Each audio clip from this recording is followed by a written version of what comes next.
Idol, sarili mo bang gym? Yung gym mo, pinaparent mo ba? Or private siya? Private siya, sa loob siya ng bahay ko. Tapos may recording studio lang kami na ginawa namin ni Mrs.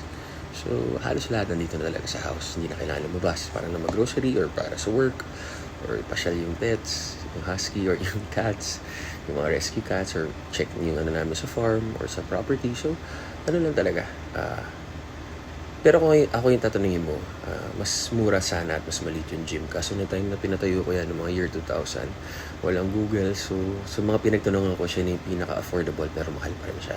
Unlike now, mas maraming mura na magandang quality.